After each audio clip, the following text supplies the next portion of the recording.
කලලේ කියන්නේ පැටියෙකුත් නෙමෙයි ඉපදිලත් නෑ. හැබැයි ඒක පැටියෙක් බවට පත් කරන්න පුළුවන්. විපක්ෂයේ එකමුතුව විරසකය. විපක්ෂයේ යෝජනා චෝදනා. විපක්ෂයේ එකඟතා විරෝධතා.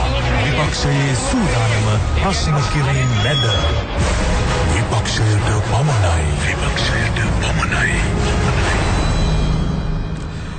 අයිබෝන් සුබ උදෑසනක් කියලා ප්‍රාර්ථනා කරන හැම දිනකටම සෙනසුරාදා උදෑසන අද දවසේදී විපක්ෂයට පමණයි සජීව දේශපාලන සංවාදයට ඔබ සූදානම් වෙලා ඉන්නවා කියලා අපි දන්නවා. හයවැය පිළිබඳව බොහෝ දෙනා බොහෝ තැන්වල බොහෝ කතා කියනවා.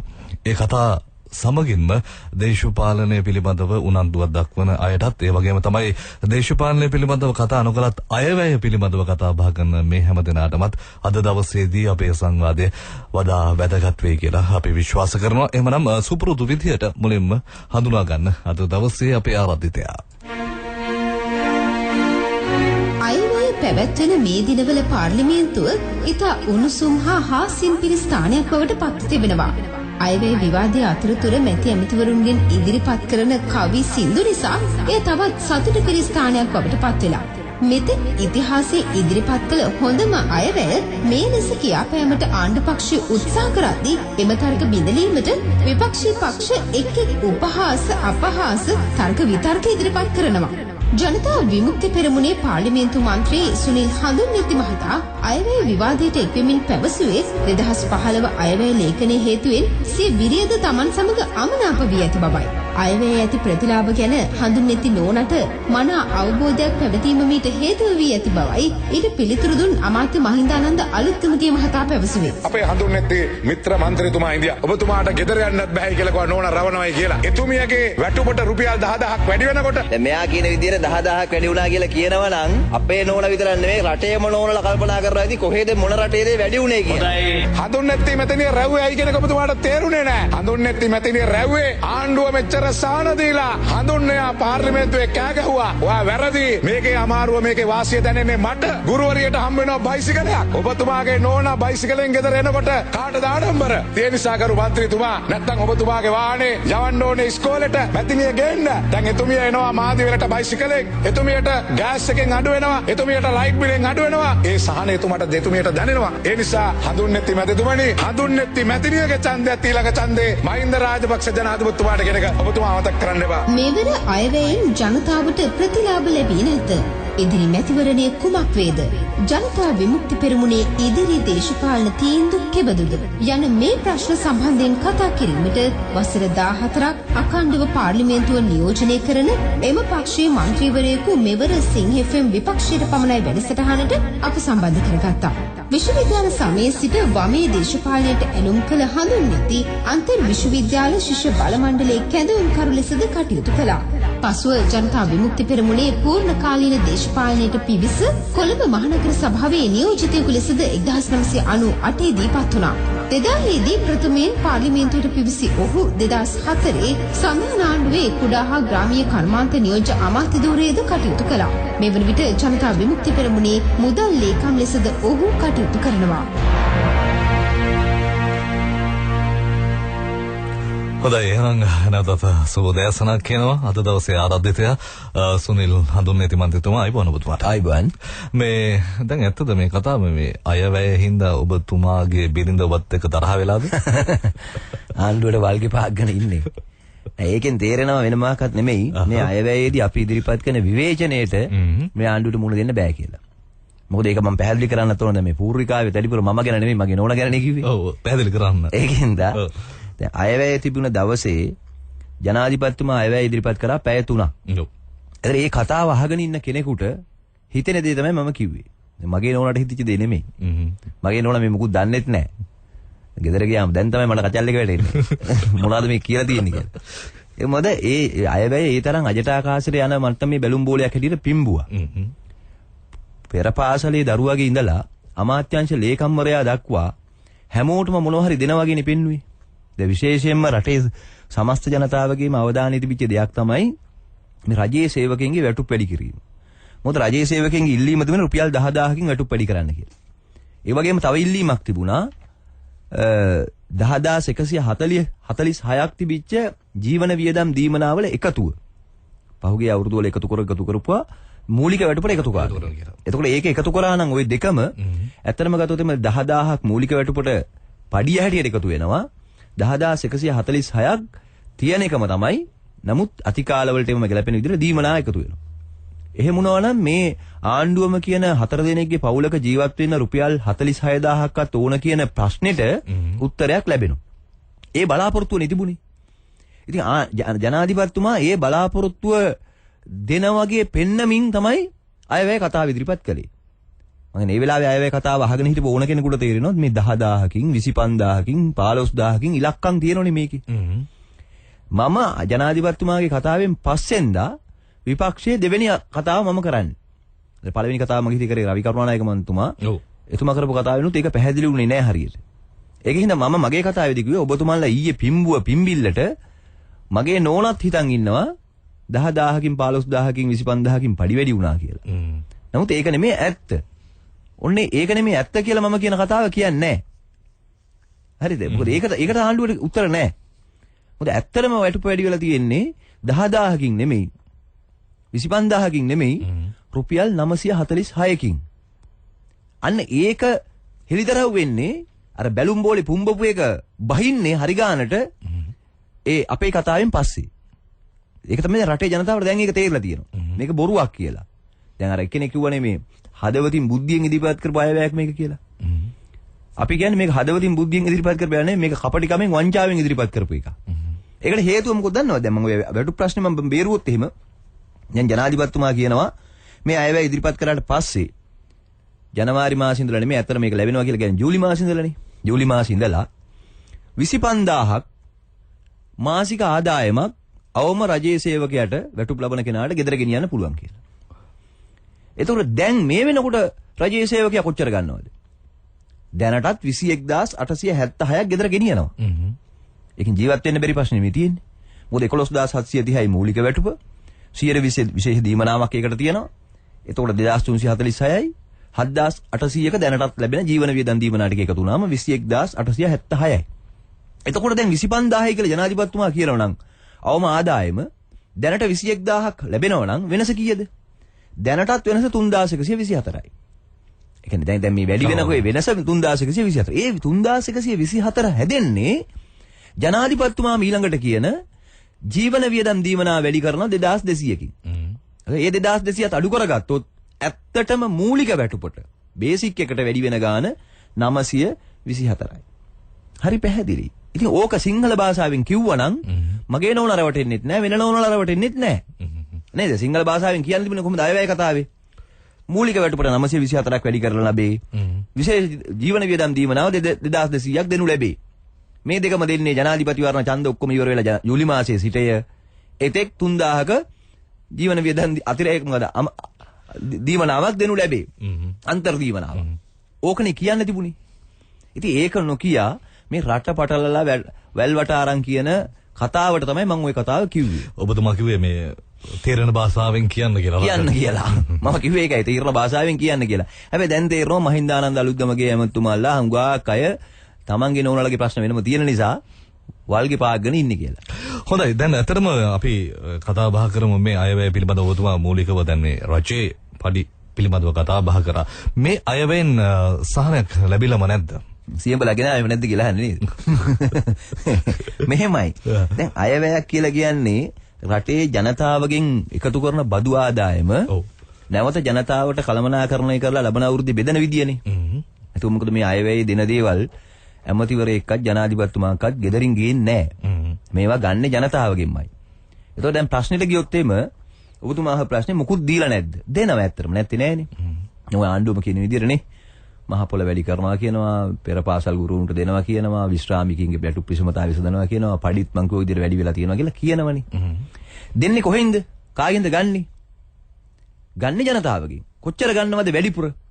ගිය අවුරුද්දට වඩා, يعني මේ තියෙන දැන් 2014 අයවැයට වඩා 2015 අවුරුද්දේ ජනතාවගෙන් බදු ආදායම හැටියට ආණ්ඩුව ගන්න ප්‍රමාණය කෝටි 22700ක්. හරිද? එතකොට ජනතාවට ඒ ටික ආයෙ දෙනවද? ජනතාවගෙන් ගත්තට ජනතාවට දෙන්නේ නැහැ. මේ අයවැය කතාවේ නැති කොටසක් තියෙනවා අර අන්තිමට සමරි එකේ. සාරාංශගත කරලා තියෙනවා. ඒකේ තියෙන විදියට ගත්තොත් ආණ්ඩුව සියලුම වැටුප් පළාත් සභාවල ඔක්කොම වැටුප් වලට වැඩිපුර වෙන් කරන්නේ කොච්චර කතා කරත් බිලියන 80යි. වෙනත් සේවාවල් වලට ඒත් පළාත් සභාවත් ඇතුළේ 11යි. සියලුම සහන ආධාර වලට වැඩි කරලා තියෙන්නේ බිලියන 66යි. අධ්‍යාපනයේ සෞඛ්‍යයට ඔක්කොටම වැඩි කරලා තියෙන්නේ 42යි. ඒ රොයි ටික නෙමෙයි මුළු දේවල් ටික. ඒ ඔක්කොම එකතු කරාම ඉන්නේ බිලියන 199යි. එතකොට බදු හැටියට ජනතාවගෙන් ගන්නවා බිලියන 227ක්. කෝටි 20700ක්. ජනතාවට නැවත දෙන්න යන්නේ වැටුප් අධ්‍යාපනයේ සෞඛ්‍ය සහන ආධාර සියල්ල හැටියට. ඕක ටික තමයි ජනතාව අතර යන්නේ ටික. කෝටි 19900යි. ඒතකොට ඊටු කෝටි 28000ට මොකද වෙන්නේ? අපේ ප්‍රශ්නේ. හරි ඒ කියන්නේ මේ අයවැයෙන් ඇත්තටම දැන් ඔබේ වං සාක්කුවේ තියෙන දේ අරගෙන ආයි ඔබටම දුන්නොත් එimhe අඩු කළා. අලුතෙන් දෙයක් දීලා නැහෙනි. දැන් අලුතෙන් දේවල් දෙන බව පෙන්නුවට මගෙන් අරගෙන මටම දුන්නම අර අපි ගමේ භාෂාව ඉස්කෝලේ යන කාලේ කියන්නේ ඌ මට ගහන මට ඌ ගහන අන්තිමට මටමයි ගහලා දෙන්නේ කියලා. හරිද? ඒ වගේ අයවැයක් මේක. හොඳයි අපි අයවැය පිළිබඳව කතා බහ කරන්න සූදානම් වෙනවා. අයවැය සහ අද දවසේදී අපි ආරාධිත අමතවුනේ ජනතා විමුක්ති පෙරමුණේ පාර්ලිමේන්තු මන්ත්‍රී සුනිල් හඳුන්නේති මහතා. ඔහුගෙන් අහන්න ඔබට ප්‍රශ්න ගණනාවක් ඇති කියලා අපි විශ්වාස කරනවා. 0115 886 886 කියන දුරකථන අංකෙ මෙතන සිට ඔබට විවෘතයි.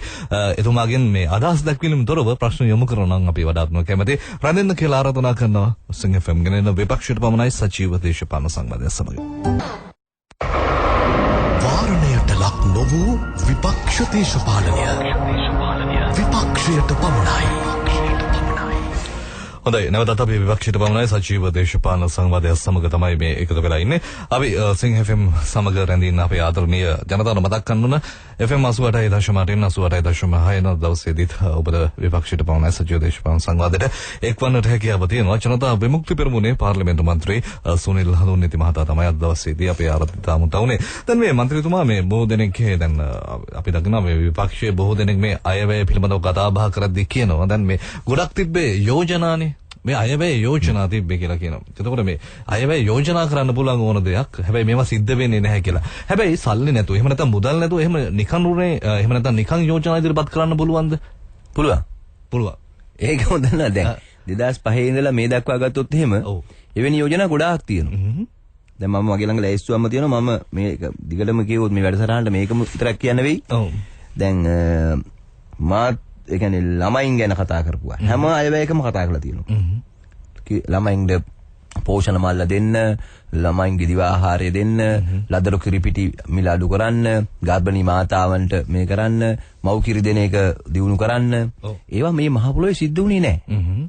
මොකද ඒකට හේතුව ඒකට මුදල් වෙන්නේ නැහැ. කියනවා විතරයි. දැන් ඊළඟට ඔය රණවිරු පවුල් වල දෙමව්පියන්ට මුදල් දෙන එක. තුන්වෙනි ළමයාට රුපියල් ලක්ෂයක් දෙන එක. එක අයවැයක තිබුණා ශ්‍රී ලංකාවේ ත්‍රිරෝද රථ ක්‍රියාකරුවන් 2 ලක්ෂයක් පමණ ඉන්නවා. ඒ කට්ටියට වැඩබද්දෙන් තොරව ත්‍රිරෝද රථ ගෙන්වීමට සහනදායි ණය දෙන්න. මේ වගේ යෝජනා තියෙනවා. ඒවට ප්‍රතිපාදන වෙන් වෙන්නේ නැහැ, මුදල් වෙන් වෙන්නේ නැහැ. දැනට ඒවා ක්‍රියාත්මක වෙන්නේ නැහැ. එහෙම ලැයිස්තුවක්ම කියන්න පුළුවන් ඒ වගේ ඒවා. ඔව්.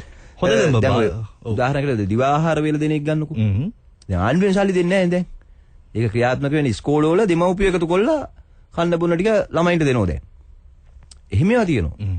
දැන් හොඳයි. දැන් අපි හිතමු දැන් පෙරපාසල් මේ ගුරුවරුන්ට මේ යම්කිසි මුදලක් දෙන්නට යෝජනා කරන නිසා මේක නරකද? මේක හොඳයි නේද? හොඳටම හොඳයි. ඒකින් තමයි මම වැඩිපුරම මේ ගැන කතා කරේ. දැන් මම නිතර කියන ප්‍රශ්නේ අර වනල ගහනවා කියලා ක්‍රමයක් තියෙන්නේ. ඒ කියලා දානවා. දැන් මේකේ තියෙන යෝජනාව තියෙන්නේ පෙරපාසල් ගුරුවරුන්ට 2500ක් දෙනවා. දැන් මම මගේ කතාවේදී පාර්ලිමේන්තුවේදී ඇහුවේ මොන පෙරපාසල් ගුරුවරුන්ටද? මොකද පෙරපාසල් ගුරුවරයෙක් වුණාට පස්සේ දෙකොට්ටාසයක් ඉන්නවා. ප්‍රාදේශීය ලේකම් කාර්යාලයේ ලියාපදිංචි වෙච්ච පෞද්ගලික පෙරපාසල් තියෙනවා. ඒක තමයි වැඩිපුර තියෙන්නේ. ඒ රජයේ පෙරපාසල් තියෙනවා. ඒ තියෙන්නේ ප්‍රාදේශ සභාවේ, නගර සභාවේ, මහනගර සභාවේ පෙරපාසල්. දැන් මහරගම ගත්තොත් එimhe එක පෙරපාසලයි තියෙන්නේ. හෝමාගම ගත්තොත් දෙකයි තියෙන්නේ. එතකොට ඒ ටිකට දුන්නොත් එimhe මුළු ලංකාවෙම ඉන්නේ ඒ වගේ 200ක් විතර. ඔබතුමා මේ පෙරපාසල් පිළිබඳ හොඳ අධ්‍යයනයක් කළා වගේ. ඔව් නෑ මම කියන්නේ මේ ප්‍රශ්නේ ඇත්ත කාරණා හැම දෙයක්ම එහෙම තමයි. එතකොට තියෙන දේ තමයි දැන් පස්සේ කාලෙක ආණ්ඩුවල මේක ක්‍රියාත්මක කරනකොට කියන්න පුළුවන් අයවැය යෝජනාව ඔය ඡන්දේ නම් ඡන්දේ මංකොල්ල ගාගත්තොත් එහෙම ඒකෙන් පස්සේ කියන්න පුළුවන් අපි කිව්වේ රජයේ පෙරපාසල් විතරයි කියලා.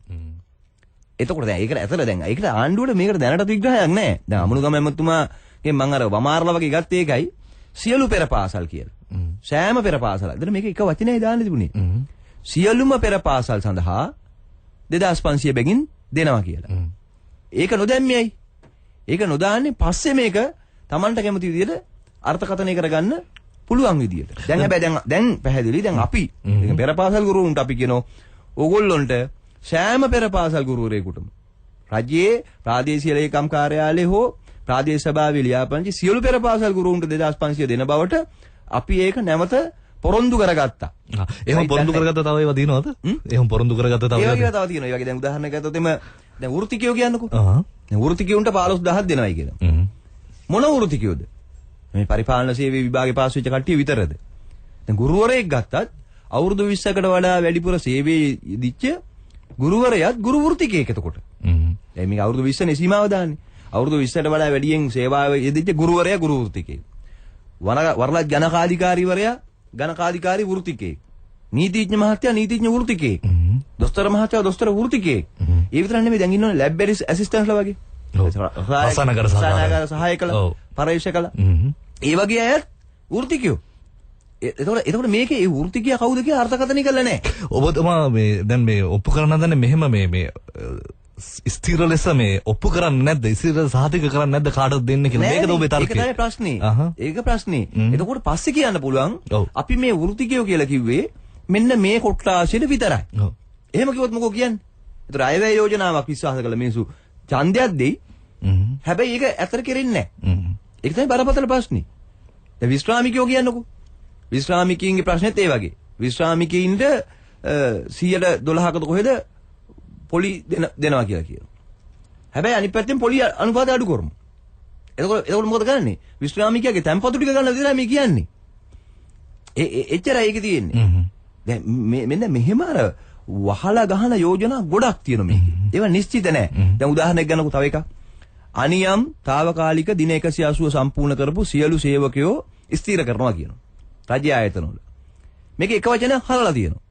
ආදේශක කම්කරුවෝ කියන එක හලලා තියෙනවා. දැන් රජ්‍ය ආයතනවල බහුතරයක් ඉන්නේ අනියම් తాවකාලික පදනමින් ගත්ත අය නෙමෙයි. දැන් ඉන්නේ අර මේ රැකියා කම්පැනි වලින් රැකියා සමාගම් වලින් ගත්ත ආදේශක කම්කරුවෝ අවුට්සෝස් කරනවා කියලා කියන්නේ. දැන් විදුලි බල මණ්ඩලයේ ලොකු ප්‍රශ්නයක් තියෙනවා. විදුලි බල මණ්ඩලයේ ඔය මීටර් රීඩර්ස්ලා හැටියට විවිධ විදියට හැටියට ආදේශක කම්කරුවෝ තමයි වැඩිපුර අරන් තියෙන්නේ. ඉතින් ආණ්ඩුවට මේක අවංකුවමනාවක් තිබ්බනම් ආදේශක වචනේ දාන්න පුළුවන්. ඇයි ආණ්ඩුව මෙහෙම කරන්නේ? ඇයි මෙහෙම යෝජනා කළේ? තන්නත් ඕන සල්ලිත් නැහෙනේ. හරිද? දැන් ආදේශක කියන එකක් දැම්ම නම් එහෙම ස්ථීර ගන්න වෙන ප්‍රමාණي වැඩි. දැන් తాවකාලික අනියම් කියන එක විතරක් දැම්මම යෝජනාවකුත් කරලා තියෙනවා. මම කියන්නේ ඒක ආණ්ඩුව අයවැය ගෙනාවේ අලවි කරන්න, විකුණන්න, රවටන්න. ඒ කියන්නේ මම මේක මුලින්ම කිව්වේ අල්ලස් අයවැය කියලා. හරිද? ඒ කියන්නේ අල්ලස් අයවැය කියලා කියන්නේ ඡන්දේ ඉලක්ක කරගෙන හැම ගෙදරකින්ම එක ඡන්දයක් හරි ගන්න බලාගෙන විකුණන්න ගෙනාවු අයවැයක් මේ. දැන් උදාහරණයක් හිතන්න මේක ක්‍රියාත්මක කරන මිනිස්සුන්ට දැනෙයි. දැන් අපේ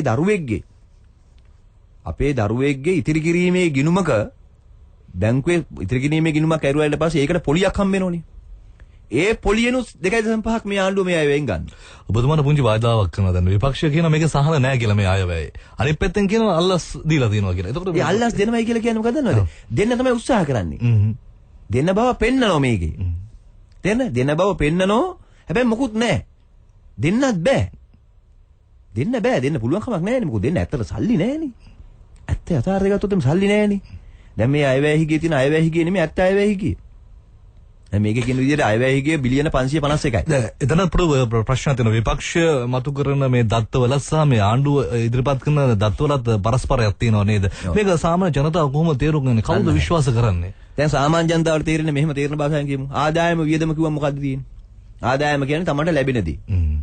වියදම කියන්නේ මොකද්ද? තමන් වියදම් කරන දේ. ඒතකොට දැන් ඔයා ණයක් ගත්තොත් එහෙම ණයත් ගෙවන්න ඕන පොලියක් ගෙවන්න එපා. ඒතකොට ණය ගෙවනවයි කියන එකකින් අදහස් වෙන්නේ පොලිය ගෙවන එක විතරද? පොලිය ගෙවන එක විතරක් දාගත්තොත් නොන ණය ගෙවුවා කියලා හරියන්නේ නැහැ. මොකද ණය ගත්ත දීපු මිනිහා ඇවිල්ලා ගෙදර තියෙන බඩු මිටි ටික උස්සන් යයි. පොලිය ගෙවලා විතරක් ණය ගෙවුවා වෙන්නේ නැහනේ. මං කියන්නේ සාමාන්‍ය කෙනෙකුට තේරෙන්නේ මම කියන්නේ. ඒක තමයි මේ අයවැයේ තියෙන්නේ. අයවැයේ වියදම් පැත්තේ තියෙනවා ණය වාරිකයට ගෙවන පොලිය බිලියන 425ක් දාලා. හැබැයි ලබන අවුරුද්දේ අපි ණය ගෙවන්න ඕන, ගත්ත ණයවල ලබන අවුරුද්දට ගෙවන්න ඕන කොටස විතරක් තියෙනවා බිලියන 840ක්. කෝටි 8,40,000ක්. ඒක මේකේ දාලා නැහැ. හරිද? ඒක දාන්න නැතුව කොහොම අයවැය ගිය හදන්නේ? ඉතින් අපි අහන්නේ සාධාරණ ප්‍රශ්නේ ඒකයි. මේ බොරුව කරන්නේ ඇයි? මොකද අපිම රවට්ට ගන්න ඕනේ. 4.6ට අයවැය ගියේ බැස්සු ආණ්ඩුව පෝස්ටර් ගහලා තියෙන පාරේ. නමුත් ගෙවන්න එපා. උන් ණය ගත්තේව ගෙවන්න නැතුව ඉන්න බෑ. එතකොට ඊළඟට වෙන දේ තමයි ඊළඟ අවුරුද්දට යනකොට මේක තව ඩබල් එකේ ඉන්නේ. ඒ කියන්නේ අර අපිව රවට්ට ගන්න වැඩක් නෙමෙයි වෙන්නේ අන්තිමට. අපි ඇත්තටම ණය ගෙවන්න ඕන. හැබැයි ණය ගෙවන කොටස දාන්න නැතුව අයවැය හිගේ හදලා තියෙනවා. අන්න එහෙම ගොඩක් ඒවා තියෙනවා මේකේ. හොඳයි අපි ඉදිරියට ඒ ගැන කතා බහ කරන සූදානම් වෙනවා. යලිත කෙටි විරාමයකට යන්නටයි අපි මේ බලාපොරොත්තු වෙන්නේ. 0115 886 886 අපේ දුරකථන අංකය යලිත ප්‍රබත කරලා දවසේදී සම්බන්ධ වෙන්නේ අපේ ජනතා විමුක්ති පෙරමුණේ පාර්ලිමේන්තු මන්ත්‍රී සුනිල් හඳුන්නෙති මහතා. එතුමාගෙන් අහන්නට අයවැය පමණක් නෙවෙයි ඉදිරි දේශපාලන කටයුතු පිළිබඳව ඔබට අහන්නට ගොඩක් ප්‍රශ්න ඇති කියලා අපි විශ්වාස කරනවා. එතුමාගෙන් ඒ ප්‍රශ්න 0115 886 කියන දුරකථන අංකයට යොමු කරන්න කියලා අපි ඔබට ඉල්ලීමක් කරනවා. වෙලාව උදෑසන 8යි විනාඩි 33යි. සංස්කරණය නොකළ විපක්ෂ මතය විපක්ෂයට පමණයි. විරමන අතුරු අපි නැවතත් විපක්ෂයට වවන සජීව දේශපාලන සංවාදය සමග රැඳෙන්නේ. ජනතා විමුක්ති පෙරමුණේ පාර්ලිමේන්තු මන්ත්‍රී සුනිල් හඳුන්නෙති මහතා තමයි අද දවසේදී අපේ ආරාධිත මුද්දා වුණේ. අයවැය පිළිබඳව එතුමා ඉදමත්ම පැහැදිලි කිරීම වලට යනවා. අපි බලමු අසන්නන්ට අද දවසේදී මුලින්ම ඉලක්කඩ ලබා දෙන්න සූදානම් මේ මොහොතේ සිට කමල් මහතා ඉන්නවා. අයබෝවන් සුබ උදෑසනක් ඔබතුමාට. අයබෝවන් සුබ උදෑසන. ඔව් ඔබතුමාගේ ප්‍රශ්නය යොමු කරන්න. නෑ අතරම ප්‍රශ්නයක් නෙවෙයි. දැන් සුනිල් හඳුන්නෙති මන්ත්‍රීතුමා මම අහගෙන හිටියා යම් කිසි තැනකදී සඳහන් කළා අයවැය ලේඛනයේ ආදායම වියදම තුල පොලිය ණය සඳහා ගෙවන පොලිය වියදමක් වශයෙන් ඇතුළත් කරලා තියෙනවා. මුළු ණය මුදල ආපසු ගෙවන එක වියදමක් එක්ක ඇතුළත් කරලා නැහැ කියලා. ඒක ඇතුළත් කරලා නැති නිසා එතන වැරද්දක් තියෙනවා කියලා කිව්වා. ඇත්තටම මේක අහගෙන හිටපු යම් පාසල් ශිෂ්‍යෙක් හරි අහගෙන හිටියොත් එහෙම ඒකේ වැරද්දක් තියෙනවා. ඒ වැරද්ද නිවැරදි කරන්න ඕනේ. මොකද හේතුව දැන් පොලිය කියන එක අයවැය ලේඛනයේ වර්තන වියදම් වල සංක්‍රාම වියදමක් එක්ක ඇතුළත් කරනවා. නමුත් අත වශයෙන්ම ගත්තු ණය මුදල ආපසු ගෙවන එක වියදමක් වෙන්නේ නැහැ. උදාහරණයක් වශයෙන් ණය මුදලක් ගන්නකොට ආදායමක් හැටියට ගන්නෙත් නැහැ. ණය මුදල ආපහු ගෙවනකොට වියදමක් හැටියට ගන්නෙත් නැහැ. ඒකේ ගන්නේ ඒ සඳහා ගෙවන පොලිය පමණයි වියදමක් හැටියට. දැන් ණය මුදල ගැනීම සහ ණය මුදල ආපසු ගෙවීම කියන එක ඇතුළත් වෙන්න ඕනේ අයවැය හිඟේ මූල්‍ය කරපසේදී. ඒ නිසා අතවශ්‍ය මේ නිවැරදි කිරීමක් කරන්න. මොකද එහෙම නැති වුණොත් එහෙම මේක අහගෙන ඉන්න ශිෂ්‍යයන්ට සමහරලාට වැරදි වැටහීමක් එන්න පුළුවන්. මේ අයවැය ලේඛනයේ එතන වැරද්දක් තියෙනවා කියන එක. මොකද එතන න්‍යායාත්මක ප්‍රශ්නයක් තියෙන්නේ. මම මේ දේශපාලන වේදිකකින් නෙමෙයි කතා කරන්නේ. ඒක න්‍යායාත්මක වශයෙන් ගත්තාම එහෙම වෙන්න බෑ. මට ඒක පැහැදිලි කරන්න අවශ්‍ය වුණා. හොඳයි බොහොමත් ස්තුතියි ඔබතුමාට. තවත් හිතවතෙක් ඉන්නවා. අපි එතුමාටත් ඉඩකඩ ලබා දෙමු. අයබෝවන් සුබ උදෑසනක්. ඔබතුමාගේ ප්‍රශ්න යොමු කරන්න. අයබෝවන් සුනිල් මන්ත්‍රීතුමා දැන් මට තියෙන ප්‍රශ්නේ තමයි ඔබතුමා මේ ආදේශ කම්කරුවන් ඇතුළත් කරලා නැහැ. මේ අර දින 180කට පසු සිරසේවයට බඳවා ගැනීම කියන්නේ. නමුත් ආදේශ කම්කරුවන් වශයෙන් අපි හඳුන්වන්නේ සමහර ආයතනවලත් ඉන්නවා. දැන් අපේ බලවත් කම්පියුටර්ස් මේන්ටේන් කරන්න ෆුල් ටයිම් ඉන්නවා වෙන ආයතනවලින් අපි 6කට අරගෙන. ඒක ඒ ආයතනයේ හො වැඩ කරන්නේ. ඒ වගේ රජයේ ආයතනවලත් ඉන්නවා. ඉතින් ඒගොල්ලෝ රජයට හෝ අපායතනයට හෝ අදහා ගැනීමේ හැකියාවක් නැහැ. එහෙම අතුල් කර ගැනීම හැකියාවක්. ඒකේ කිසිම ආර්ථික බවක් නැහැ. මොකද එහෙම කරන්න ගියොත් ඒක ලොකු ගැටලුවක් වෙනවා ආයතන තුන වුණත්. ආයතන වශයෙන් වුණත් ආයතන අතර. ඒ නිසා ආදේශ කම්කරුවන් කියන එක නිවැරදි කර යුතුයි කියලා මම හිතනවා. හඳුන්වති මන්ත්‍රීතුමා. හොඳයි. හරි ඔබතුමාට අවස්ථාව සුනිල් හඳුන්වති මන්ත්‍රීතුමා. වැදගත් ප්‍රශ්න දෙකක් ඇතන. මේ මහතුරු දෙන්නට මම ස්තුතිවන්ත වෙනවා. දැන් අර කාරණාව කමල් මහත්තයා කියන එකේ නිවැරදිභාවයක් තියෙනවා. නමුත් ඒකෙන් මම කියපු අදහස වැරදි වෙන්නේ නැහැ. දැන් මුළු ණය මුදල දාන්න බැරි බව ඇත්ත. නමුත් අපි අයවැයක් කියලා කියන්නේ පුරෝකතනයක් නේ. අයවැය කියන්නේ අපි අනාගතයේ දකින්න එක. ඒතර මේ දකින්නකොට අපිට දකින්න බැරි කමක් නැහැ. මෙන්න මේකත් අපේ වියදම් කොටසක් බවට පත් වෙනවා කියලා. දැන් අපි දකින්න එකේදී දකින්න පුළුවන්. දැන් ලබන අවුරුද්දේ පොලිය මෙච්චරක් අපි ගෙවන්න වෙනවා වගේම ණය වාරිකයත් මෙච්චර ගෙවන්න වෙනවා කියලා. මේක පිළිබඳව ශ්‍රේෂ්ඨාධිකරණයේ නඩුවකුත් පැවරුවා විපක්ෂයෙන් ගිහිල්ලා 2009 මට මතක හැටියට. මේක දාන්න නැති එකේ වැරද්දක් තියෙනවා කියලා. එතුමා කියන එක හරියි. මූල්‍යකරණය කොටස තමයි ඒක එන්න ඕනේ. ඒකත් ඇත්ත. දැන් අයවැය හිගේ මූල්‍යකරණය කරනකොට එතකොට හිගේ මෙන්න මෙච්චරකින් වැඩි වෙනවා. ඒක මූල්‍යකරණය කරන්න අපි මෙච්චර ණය ගන්න සිද්ධ වෙනවා. ඒ ටිකක් තියෙනවා. දැන් ප්‍රශ්නේ තියෙන්නේ දැන් මම කියන්නේ මුළු ණය මුදල දාන්න බෑ. ගෙවිය යුතු මුළු ණය මුදල ගත්තොත් එimhe දැන් බිලියන 7000ක් තියෙනවා. බිලියන 7000ක් මේ අයවැයට දාන්න බෑ. ඒකෙන් ලබන අවුරුද්දට ගෙවිය යුතු කොටස ඒ කොටස ඒ වාරිකය කියන්නේ ඒකයි. ඒ කොටස එතකොට අපිට පුරෝකතන ගන්න පුළුවන්. මෙච්චරක් වෙනවා කියලා. ඒතර ඒක නිසා අයවැයහිගේ ඇත්තටම ඒ කියන්නේ ගිනුම් කරන මේ වශයෙන් වැඩි වෙන ප්‍රමාණය මෙන්න මෙච්චරයි කියලා කියන්න පුළුවන්. ඒක දැන් යථාර්ථයට යනකොට ඒක ඒ ප්‍රමාණයම නොගිව ඉන්න පුළුවන්. එහෙම ප්‍රශ්න තියෙනවා. නමුත් අපි පුරෝකතනයක් නේ කරන්නේ. අයවැය කියන්නේම පුරෝකතනයක්. ඒතර ඒ පුරෝකතනය රටේ ජනතාවට විතරක් නෙමෙයි අයවැය හදන අයට පවා මුදල් අමාත්‍යාංශ නිලධාරීන්ට පවා යථාවාදී වෙන්න ඕන. යථාර්ථවාදී වෙන්න ඕන. අපි අපිට කරගත්ත මේ විග්‍රහය හරි කියලා. ඉතින් මම කියන්නේ ඒක දැන් යථාර්ථයෙන් තොරයි. යථාර්ථයෙන් දුරයි.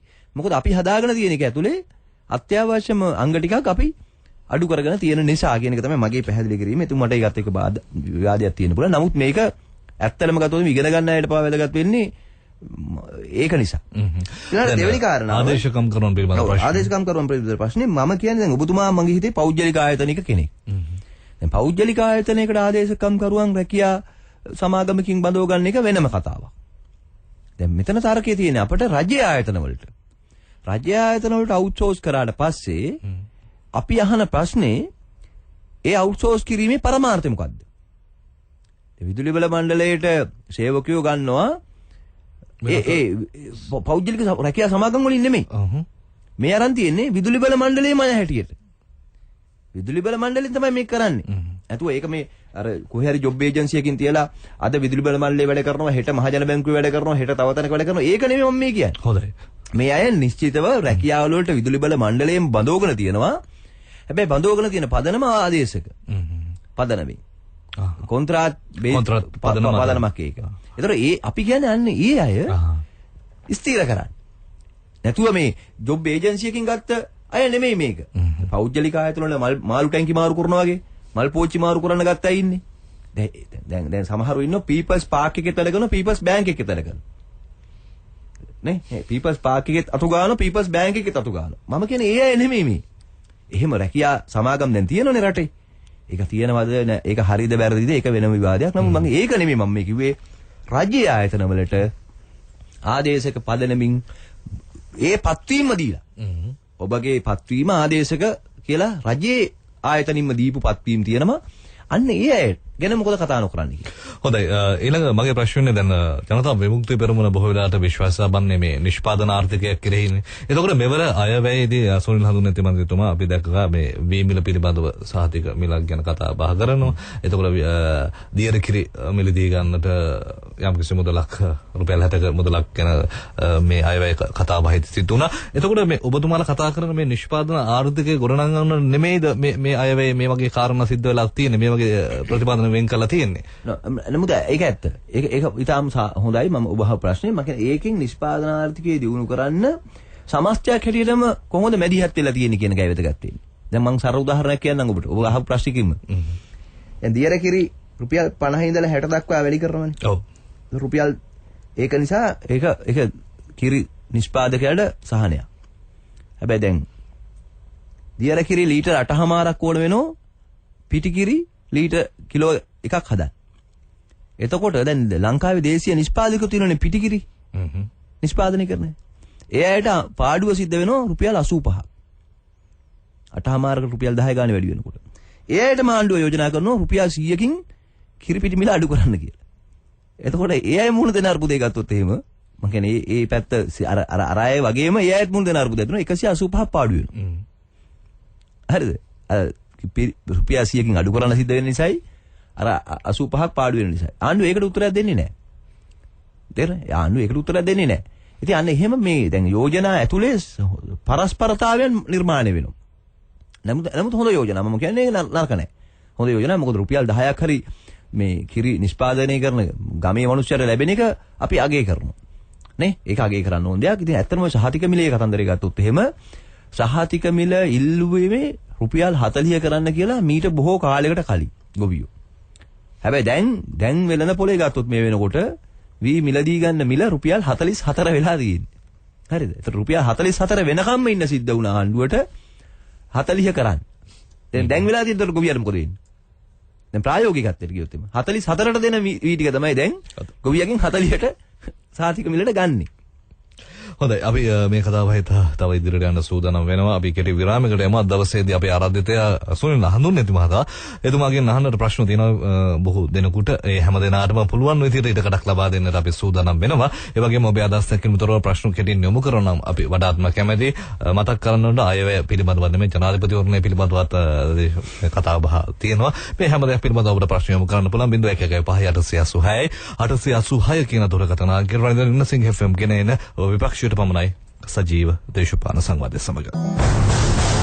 කලලේ කියන්නේ පැටියෙකුත් නෙමෙයි ඉපදිලත් නෑ. හැබැයි ඒක පැටියෙක් බවට පත් කරන්න පුළුවන්. විපක්ෂයේ එකමුතුව විරසකය.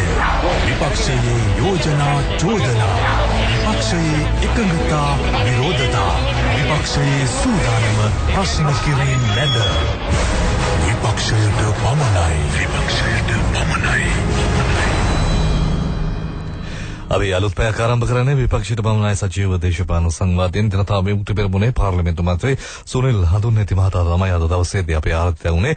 අපි යලිත් අපේ හිතවතුන් දෙදෙනෙකුට අවස්ථාව ලබා දෙන්න සූදානම් වෙන්නේ. අනුර රඳී නදුරකතනේ අයබෝන් සුබදේශනා කරනවා.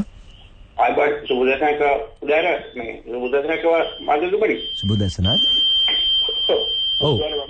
යෝජනා කරන්නේ දැන් ඔබතුමේ මේ ගුරුතුමිය ගරු හඳුන්වති මැට්ටියට ඔබතුමා වහාම ලිපියක් නිකුත් කරන්න මේ ළමා දීලා තියෙන අයවැයෙන් අල්ලසත් ඒ නිසා මගේ දෙන්නවන අහලා කියලා ඒක මාධ්‍ය ඉදිරිපත් කරන අරුණාචල මාධ්‍යතුමා ඒක ඔබතුමා ලොකු ආදර්ශයක් ඒ මොකද දෙන්නේ මම ඔය ප්‍රශ්නේ දෙක දැම්පුවාල කියන බාණ්ඩාගාරේ හිස්සලා කියලා ඒකට ඔබතුමාලා කියනවා 10000කින් පරිවැඩි කරන්නත් කියලා මේ පරස්පර විරෝධී නේ ඒක ඔබතුමාලා ඇවිල්ලා කොහොමද ඔබතුමාගේ අඬුවක්කාව කියන්නේ 10000කින් වැඩි කර නිෂ්පාදන ආර්ථිකය ගැන කතා කරනවා නිෂ්පාදනය කරන්නේ මොනවද හොඳයි අපි තවත් හිතවතුන්ට අවස්ථාව ලබා දෙන්න අමනුරගේ ප්‍රශ්න ටික පැහැදිලි නේ සුනිල් මහත්මයා? පැහැදිලි. ඔව් අයබෝන් සුබදේශනක්. අයබෝන්. ඔව් ඔබතුමාගේ ඔව් සුනිල් හඳුන්වන්නේ මන්ත්‍රීතුමනි රජයේ සේවකයන් මේ අද විශ්‍රාම ගියත් 2006 ගතුපර තමයි විශ්‍රාම යවන්නේ. එතකොට මේ විශාල අසාධාරණයක් කළා තියෙනවා වැඩ කරන වෙනුවෙන් එයාට ඒ සම්පූර්ණ මුදල් ලැබෙන්නේ නැති එක. 2006 පදියට තමයි මේ කච්චේ විශ්‍රාම යවන්නේ. ඒ නිසා මේක රජයේ සේවකයන් හැටියට බොරු දීමනාවක් දීලා මේක මේ අමතක කරලා තියෙනවා. 2006 වැටුපත් මේ හිඟ මුදලුත් එක්ක ලබා දෙන්නේ කවදාද කියන එක ඔබතුමාට මේ ප්‍රශ්නේ මම මතු කරන ගමෙන් ඔබලා මේ ගෙනයන්නා වූ වැඩ පිළිවෙල සමස්ත ජනතාව වෙනුවෙන් දැනුවත් කිරීම ඉතා වැදගත් කොට අගේ කොට මම සලකනවා. හොඳයි. බොහොම ස්තුතියි ඔබතුමාට සුනිල් හඳුන්වති මහතා මේ අනුරගෙන් ප්‍රශ්න ගණනාවක් ලැබුණා. අනුර මහත්තයාගේ අර ප්‍රශ්නේද ඒ කියන්නේ මට ලිපියක් නිකුත් කරන්න කිව්වනේ අපේ නෝනාට. දැන් ඒ වගේම දැන් එතකොට දැන් අපේ ගෙදරිනුත් ආණ්ඩුව ජනවාරි මාසෙ ඉඳලා අමතර වැඩිපුර 4000ක් අය කරගන්නවා. කියන්නේ බදු වලට එකතු වෙනකොට අපේ ගෙදරටත් එනවා 4000ක් වැඩිපුර. ඒකට මොකද කරන්නේ? මම ඔය ලිපිය නිකුත් කරනවා අන්න ඒක අපේ ගෙදරින් ගන්නේ නැත්තම්. අනුර මහත්තයලා ගෙදරිනුත් ගන්නවා. අනුර මහත්තයලා ගෙදරිනුත් ඒ 4000ක් අය කරගන්නවා. ඒතර ඒ අය කරගන්න එක තමයි මේ වංචා කරන්න කියන එක මම මේ කියන්නේ. ඒක නිසා ඒකට ප්‍රශ්නේ දෙවෙනි කාරණාව එතුමා හරි පැහැදිලි. ඒක ගැන මම අගය කරනවා. හොඳ ප්‍රශ්නයක්. ඒ කියන්නේ දැන් බාණ්ඩාගාර හිස් වෙලා කියලා කියද්දි අපිම කියනවා 10000කින් පඩි වැඩි කරන්න කියලා. ඔව්. ඒතකොට එතුමා අහන්නේ ප්‍රශ්නේ තමයි අපි ආවොත් කොහොමද එහෙනම් වැඩි කරන්නේ? මේ ආණ්ඩුවට බෑ කියලා එතුමා පිළි අරගන්නවනේ. අපි ආවොත් කොහොමද වැඩි කරන්න කියලා. ප්‍රශ්නේ තියෙන්නේ දැන් මේ ඇයි බැරි වෙලා තියෙන්නේ?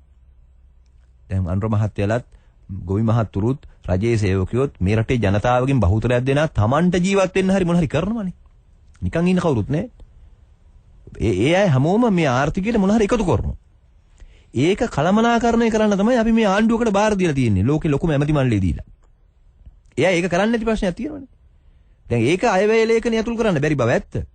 නමුත් අද කොච්චර අපේ රටේ මුදල් භාණ්ඩාගාරේ මුදල් හොරකම් කරනවද?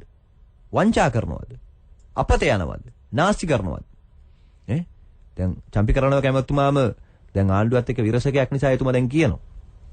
ගල්ලංගුරු බලාගාරයට නොරොච්චෝලේ නැව් 5ක් ගෙනල්ලා තියෙනවා එයා එපා කියද්දි. ඒ නිසා වෙච්ච පාඩුව පවිත්‍රාමතුමිය කියනවා කෝටි 150ක් කියලා. එතකොට ඒක කාගේ සල්ලිද? දැන් අපි දන්න හෙජින් ගනුදෙනුවෙන් වෙච්ච පාඩු තියෙනවා. මේ ආණ්ඩුව බලයට එනකොට ඩොලරයක් මිලදී ගන්න අපි ගෙව්වේ රුපියල් 90යි. අද අපි ගෙවන 130. එතකොට මුකුත් වෙලා නෙමෙයි. මේ කලමනාකරණයේ ප්‍රශ්නයන් නිසා රුපියල කඩා වැටිලා අපි හැම ඩොලර් එකකට ණය ගන්න වාරයක් ගානේ නිකන් වැඩිපුර අමතර රුපියල් 40ක් ගෙවනවානේ. ඒ කියන්නේ ඒක කාලා ඇඳලා නම් කමක් නැහැ. මුදල් වලින් රුපියල් 40ක් දැන් 130 වෙච්ච ගමන් 90 ඉඳලා අපි ගෙවනවා. ඉතින් ඒ ප්‍රශ්න තියෙනවා. හෙජින් ගම්දුරින් අපිට කොච්චර පාඩුනාද? මම කියන්නේ එහෙම ගත්තොත් රටේ රාජ්‍ය මුදල් දැන් මම 2000 අවුරුද්දේ ඉඳලා මේ වෙනකන් අවුරුදු 14ක් පාර්ලිමේන්තුවේ පොදු ව්‍යාපාර කාරක සභාවේ ඉන්නවා. අපිට අපි දැන් කතා කරන්නේ රුපියල් 100 200න් අපේ ආර්ථිකේ. ගෙවල් වල නාස්තිය අපි විදුලි බිල පාලනය කරන්න, ගෑස් බිල පාලනය කරන්න අපි මහන්සි වෙනවා රුපියල් 100ක් 200ක් බේර ගන්න. හැබැයි රාජ්‍ය ආයතන වල පාඩු වංචා සිද්ධ වෙන්නේ කෝටි ගණන් වලින්. ඒ මිනිස්සු උත්තර දෙන්නවත් වගකීමක් නැහැ, ගාණක් නැහැ, නිකන් ඒව නිකන් රුපියල් 7 ගානට කියන්නේ. රුපියල් 100 200 ගානටවත් වටින්නේ නැති විදිහට තමයි කියන්නේ. හොඳයි දැන් ඒව පාලනය කරෝති මං කියන්නේ. ඔය බැටු ප්‍රශ්නේ බේරන්න පුළුවන්. ඔව්. හොඳයි දැන් අපි හිතමු දැන් ජනතා විමුක්ති පෙරමුණේ ආණ්ඩුවක් ආවා කියලා. හැබැයි ඔය නිලධාරීන්නේ ඔය චෝදනාව ලක් කරලා ඉන්න නිලධාරීන් නේද උතන ඉන්නේ? නෑ ඒක වැරදි. අන්න එතන වැරදි. මොකද හේතුව දැන් අපි ආණ්ඩුවක් නොකලා සම්මාස්ත්‍රයක් හැටියට අපි අමාත්‍යාංශ කීපයක් කරානේ. ඔබ දන්නවා ඒ වෙයිදී අපිට ඔය වංචාව, දූෂණය, හොරකම අපි ඉතාම අවමට්ටමටපත් කරානේ. පාඩු ලැබපු ලක්ෂල වගේ ආයතන මං නියෝජ්‍ය මැතිවරයා හැටියට අපි ලාභ ලබන බවටපත් කරා. මට මතකයි අපි අමාත්‍යාංශ අවුරුද්දයි හිටියේ මිලියන 150ක ලාභයක් ඇති කරා ලක්ෂල ආයතන විතරක්. ඊට පස්සේ ආව නාවින් එතුමා එතුමාගේ ඒ නෝන මහත්මිය ඒක සම්පූර්ණ ඉවර කරා. එහෙමනේ තියෙන්නේ. ඒ වගේ ප්‍රශ්න ඇති වුණා. මම කියන්නේ ඒක ඊළඟ දෙවෙනි කාරණාව. මේ නාස්තිය දූෂණය අවම කරනවා නම් 130කින් රටේ ආර්ථිකය ඉතුරු කරන්න පුළුවන්. ජනතා විමුක්ති පෙරමුණේ ප්‍රධාන තර්කය සහ මේ යෝජනාව වෙන්නේ මේ නාස්තිය දූෂණය අවම කරොත් මේ අයවැය අපේ යෝජනාව නෙමෙයි ලෝක බැංකුවෙන් පවා කියලා තියෙනවා. ලංකාවට ණය දීලා වැඩක් නැහැ. මේවා අවභාවිතාවට ලක් වෙනවා කියලා. අපි ඒතර කියන දේ තව පැහැදිලිනේ. මේ ලෝකේ ණය දෙන රටවල් පවා කියනවා ලංකාවට ණය දෙන එකේ තීරුමක් නැහැ. මොකද මේවා නාස්තිය දූෂණික. ඒක බාහිර දැන් ඔය අධිවේගී මාර්ගයේ ඉඳලා මේ පාරවල් කාපට් කරන එක. ඇස්තමේන්තු කරන මිල ගණන් කොහොමද? සාමාන්‍යයෙන් පාරකට කාපට් කරන්න කිලෝමීටරයකට ලක්ෂ 220යි යන්නේ.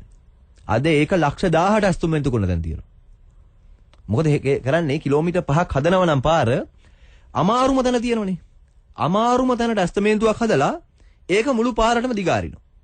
කිලෝමීටර් 5ටම අමාරු තැනේ ගන්නට තමයි දැන් තියෙන පොළේ වෙල් යායවල් ඒ කියන්නේ බෝක්කු පාලම් දාන තැනට හදන ඇස්තමේන්තුව තියෙනවනේ. ඒක තමයි මුළු පාරටම දිගාරින්නේ. සාධාරණද? මම කියන්නේ ඒ රටේ මිනිස්සුන්ගේ සල්ලි ඒ වගේ ඒවා තියෙනවා. ඒවා මහත්යෝ අවම කරගත්තොත් මේ රට හදන්න බැරි රටක් නෙමෙයි. ඊළඟට ආදර්ශය. දැන් අද අපේ රටේ ජනතාව ඇමතිවරයෙක් නඩත්තු කරන්න කොච්චර වියදම් කරනවද? එතුමන්ලගේ ආරක්ෂා යුද්ධේ තියෙන කාලේ ආරක්ෂාව හොඳයි කියමුකෝ. දැන් මොකටද මේ වාහන 10ක් 15ක් වටේ දාගෙන යන්නේ? ඇයි මොකද්ද කවුද ගහන්නේ? කාගෙන් ආරක්ෂා වෙන්නේද? දැන් කල්පනා කරලා බලන්නකෝ. දැන් උත්සව සැනකෙලි වලට කොච්චර වියදම් කරනවද රටේ සල්ලි? ඉතින් ඒවා මේ රටේ භාණ්ඩාගාරේ සල්ලි. භාණ්ඩාගාරය කියන්නේ දෙයියන්ගේ හාල් වගේ තමයි. ඒවා ජනතාවගේ දේවල්. ඒක නිසා අපි ඒක කියන්නේ. ඊළඟට අනිත් මහත්තයාගේ ප්‍රශ්නේ ඇත්තටම දැන් මේ අයවැයේ යෝජනාවක් තියෙනවා. හිතා පැහැදිලිව 2006 වැටුප් පදනම මත නොව 2015 සඳහා යෝජනා කළ වැටුප් ව්‍යුහයටම ගලපමින් මුළුමනින්ම මේ වැටුප් විෂමතාවය විසඳන්න කටයුතු කරනවා කියලා. විශ්‍රාමිකයන්. අර මේ මහත්තයා ඇහුවේ දැන් 2006ටමයි තාම මේ වැටුප් හදන්නේ මේක සාධාරණ නැහැ කියලා. ඉතින් අයවැයේ එහෙම යෝජනාවක් තියෙනවා. මේක ගත්තොත් හරි හොඳ යෝජනාවක්. ප්‍රශ්නේ තියෙන්නේ මේක ක්‍රියාත්මක වෙන්නේ කවද්ද? ඊළඟට කියනවා 2014 නොවැම්බර් සිට අර අන්තර් දීමනාවක් කීවමල යෝජනා කරනවා. එක් සේවකයාගේ වැටුප් හා විශ්‍රාම වැටුප් මුළුමනින් සකස් කළ පසු අදාළ වැටුප් හා විශ්‍රාම වැටුප් හිග වැටුප් සමග 2015 ජූලි මාස සිට මාණ්ඩලික නොවන රාජ්‍ය සේවකයින්ටත් 2015 සැප්තැම්බර් සිට මාණ්ඩලික ශ්‍රේණිවල නිලධාරීන්ටත් ගෙවීමට යෝජනා කරනවා. ඒ කියන්නේ මොකද්ද? මේවා හදලා තාම හදලා නැහැ මොකුත්. ඒකට මේ යෝජනාවක් අයවැයට දානවා. අයවැය ගේන්න නියමිත නොවැම්බර් මාසෙලත් කලින් ඔක්තෝබර් මාසෙ ගේනවා හදිස්සි. හැබැයි ගේනකොට යෝජනාව හදලත් නැහැ. දැන් වැටුප් විෂමතාවය හදන්න අමාරු දෙයක් නෙමෙයිනේ. මේකට නිලධාරීන්ට අප්පත් කරා නම් මෙන්න මේක හදලම ගේන්න තිබුණා මේක. හරිද? එතකොට එහෙම කරන්නේ මොකද මේ? දැන් තව ටික දවසකින් කියනවා වැටුප් විෂමතාවය හදාගන්න නම් විශ්‍රාමිකයෝ ඔක්කොම අරලිය දන්සලට ඇවිල්ලා අරලිය දන්සලෙන් කෑමක් වේලක් කාලා ජනාධිපතිතුමාට ඡන්ද දෙන්න ඕන. ජනාධිපතිතුමාගේ ඡන්ද ව්‍යාපාරයට පෝස්ටර් ගහන්න ඕන. එතකොට ඔන්න ඕකට තමයි මේ යන්නේ. එතකොට දැන් විශ්‍රාමිකයලා හදන හැඟීම මොකද්ද? ජූලි මාසෙන් පස්සේ මේක ගන්න නම් අපි ජනාධිපතිතුමාට ඡන්දෙ දෙන්න ඕන, ඡන්දෙට වැඩ කරන්න ඕන. ඊට පස්සේ අපි හිතමු ඡන්දෙන් පස්සේ මොකද වෙන්නේ කියලා. මේ විධායක ජනාධිපති ක්‍රමයේ අහෝසි කරන්න ජනතා විමුක්ති පෙරමුණත් එක්ක අස්සම් කරලා දිවුරපු කට්ටිය නෙමේ. දලදා මාලිගාව ළඟත් අස් දිවුරෙව්වනේ හෙළවුරුමෙත් එක්ක. එහෙම කට්ටිය පිරිත් පොතේ අත තියලා දිවුරපු කට්ටිය මේ. කොහොමද විශ්වාස කරන්නේ? අපි අහන ප්‍රශ්නේ මොකද ජූලි මාසෙන් පස්සේ කිව්වොත් එහෙම දැන් කොස්ලන්දෙත් නාය ගියා, අතනත් ගම් වතුර තිබුණා, මෙතනත් නාය ගියා, මේවට වියදම් වුණා. දැන් සල්ලි නැහැ කියලා කිව්වොත් මොකෝ කරන්නේ? හොඳයි අපි දෙවන පැයේ පළවෙනි විරාමයට යන්න සූදානම් වෙනවා. විරාමයෙන් අනතුරුව අපි විපක්ෂයට පවන සජීව දේශපාලන සංවාදයේ යලිත් අවස්ථාව ලබා දෙන්න සූදානම්. හිතවතුන් ඉන්නවා නම් අපි අවස්ථාව ලබා දෙන්න 011586 වාරණයට ලක් නොවූ විපක්ෂ දේශපාලනය විපක්ෂයට පමණයි. 011586 දුරකථන අංගය මතුම් ගණනාවක් ලැබෙනවා. තවත් හිතවතුන් දෙදෙනෙක් ඉන්නවා. සොනිල් හඳුන්නේ මන්ත්‍රීතුමා අපි ඔවුන්ටත් අවස්ථාව ලබා දෙමු. අයිබෝන් සුබ දවසක්. අයිබෝන් සුබ දවසක්.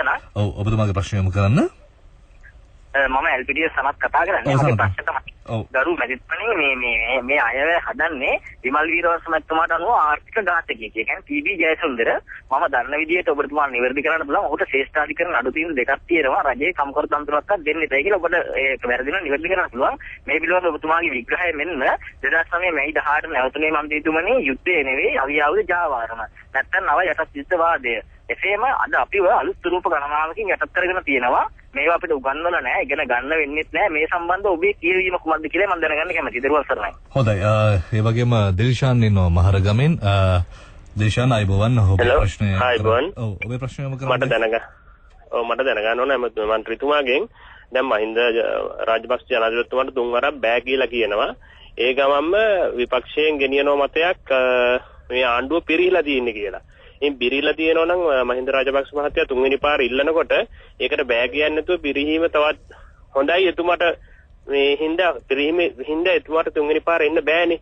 එහෙම මතයක් ගේන්නේ නැතුව එතුමාට එහෙමම ගෙදර යව. හොඳයි. ඔබතුමාලා හයිලයිට් කරා නම් හොඳයි නේද? ඔව් සුනිල් හඳුන්නේ දෙපැත්තතුමා. දැන් පළවෙනි ප්‍රශ්නය එල්පීටීයේ සනත් මහත්තයාගෙන් දැන් මේක පුජ්‍යලයක් සම්බන්ධ ප්‍රශ්නයක් නෙමෙයි.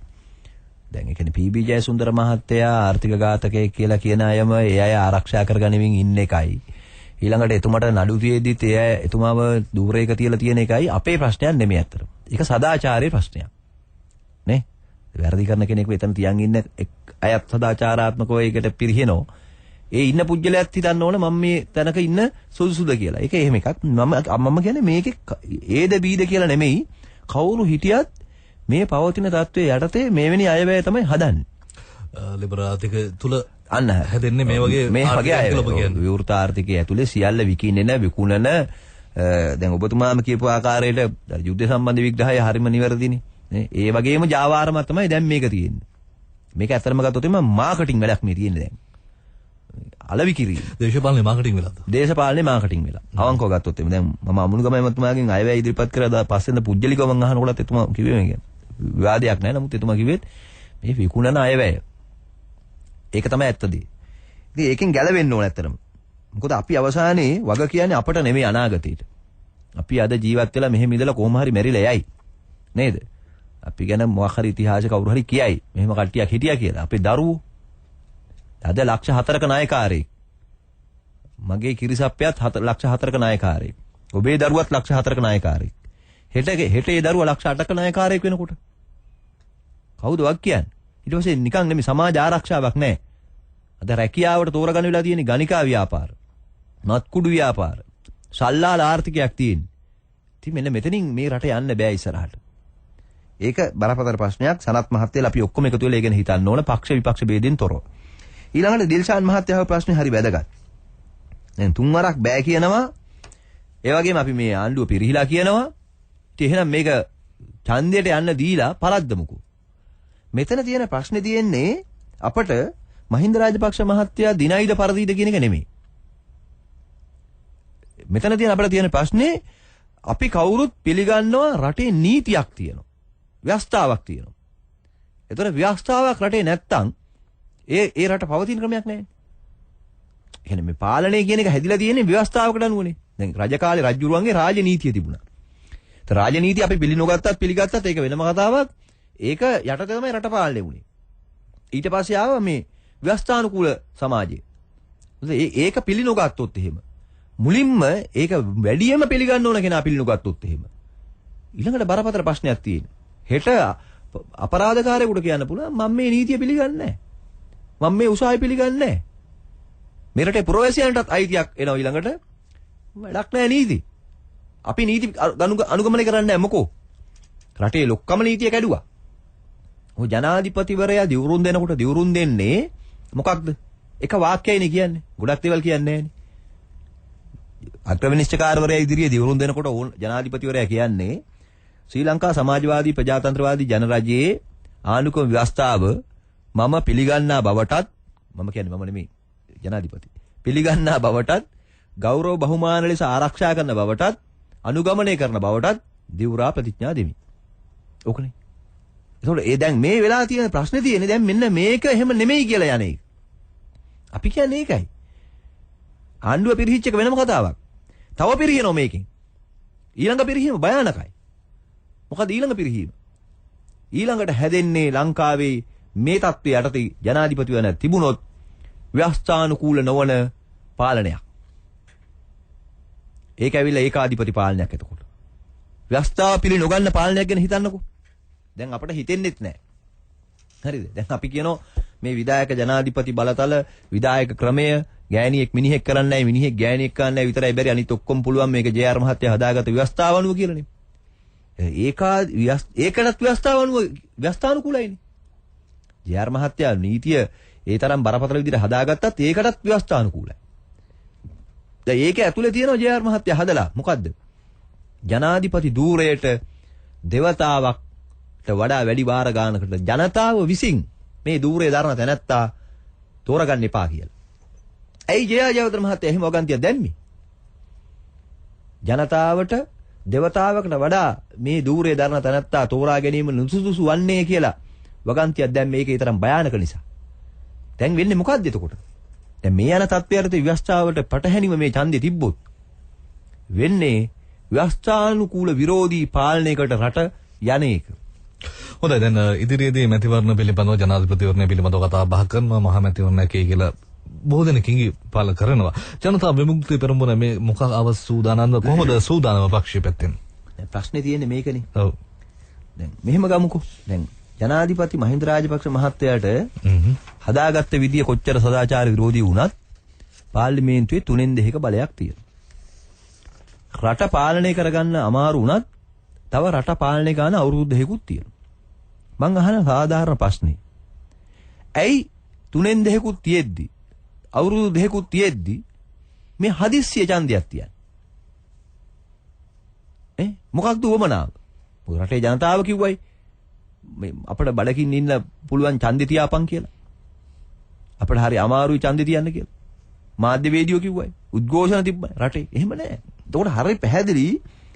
ඒතර 3/2කුත් දැන් තියෙද්දි තව අවුරුදු 2කුත් තියෙද්දි ඒ ඡන්දයකට යනවා නම් යන්නේ මේ තියෙන බලයට වඩා වැඩි බලයක් හදාගන්න. දැන් තියෙන 3/2කටත් වඩා වැඩිය. දැන් තියෙන අවුරුදු 2කටත් වඩා වැඩිය. නේ එහෙම ඊට වඩා දෙවන්ත බලයක් හදාගන්න එක නෙමෙයි යන්නේ.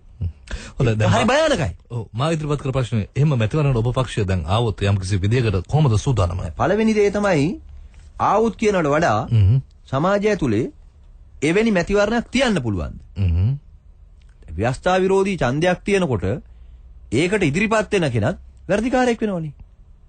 මම කියන්නේ ඒක බරපතල ප්‍රශ්නේ. ඡන්දෙට අපිට විවෘතව තියෙන අදහසක්. ඒ කියන්නේ ඡන්දෙට අපිට ඕන ඉදිරිපත් වෙන්න පුළුවන් නැත්නම් ඉදිරිපත් නොවී ඉන්න පුළුවන්. ඒක වෙනම එකක්.